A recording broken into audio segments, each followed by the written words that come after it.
आज के युग में जो वर्ण संकरता व्याप्त हो रही है, आज व्यक्ति अंतरजातीय विवाह को प्रोत्साहन दे रहा है, सरकारें दे रही हैं, और प्रेम के नाम पर, लव के नाम पर किसी भी जाति में विवाह कर लेना, इससे कुल की परंपरा और रक्त की शुद्धता समाप्त हो जाएगी। वैदिक कर्मों का अधिकार समाप्त हो जाएगा।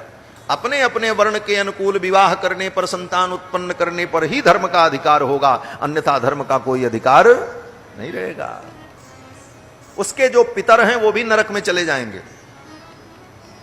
गीता में सब लिखा है। श्रीमद् भगवत गीता का पहला अध्याय पढ़ लेना।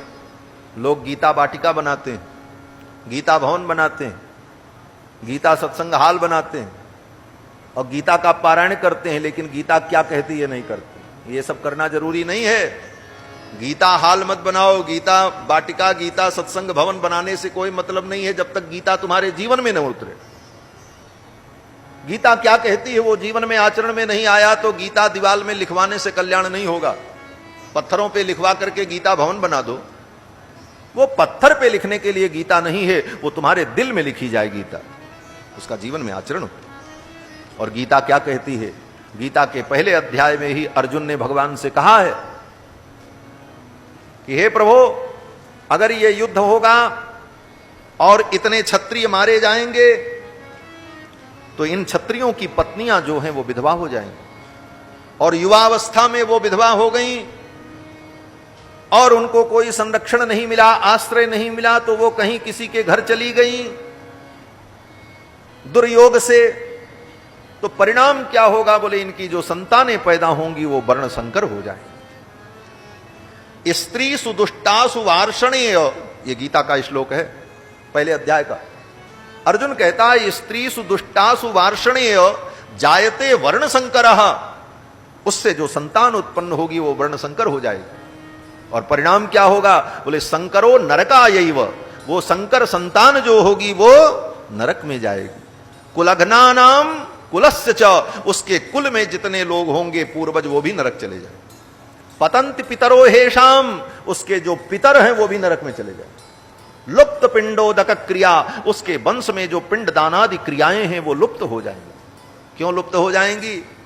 बोले पिंडदान किसको करेगा, कैसे करेगा?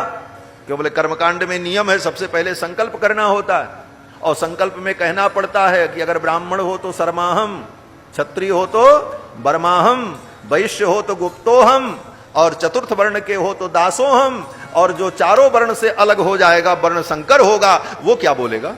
न उसके लिए सर्माहम है, न उसके लिए बर्माहम है, न उसके लिए गुप्तोहम है, न उसके लिए दासोहम है, तो उसका तो संकल्प ही नहीं होगा। आगे का कर्मकांड तो बहुत दूर की बात है। तो वर्ण संकरता धर्म के विनाश का मूल है। आज धर्म रक्षा के लिए केवल हिंदू समाज को दो बातों पर ध्यान देना होगा, जो मेरा चिंतन है, जो मैं सोचता हूं।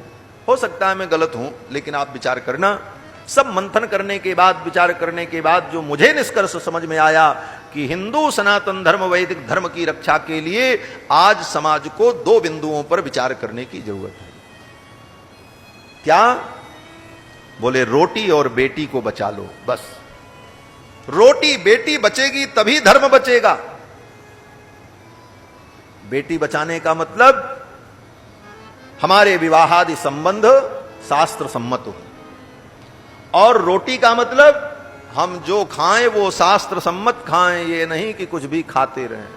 आहार की शुद्धि और रक्त की शुद्धि, ये दो चीज अगर बची रहेगी तो सनातन धर्म सुरक्षित है। और अगर ये दो नहीं बचा तो बड़ी बड़ी बिल्डिंग बना लो, कुछ होने वाला नहीं। बड़ी बड़ी बिल्डिंगें बना लो, बड़ी बड़ी संस्थाएं बना लो, बड़े बड़े संगठन बना लो, हिंदुओं के नाम पर आंदोलन करो, रैलियां करो, उसका कोई मतलब नहीं होगा। क्यों? बोले शास्त्र सब निरर्थक हो जाएंगे। इसलिए बेटी और रोटी, इसीलिए कहा है रोटी बेटी सोच समझ करके लेना और देना चाहिए। यही दो मुख्य बिंदु हैं हमारे सनातन धर्म के। इनको अगर आप सुरक्षित बचाए रखे तो निश्चित रूप से सनातन धर्म का बाल बांका नहीं होगा।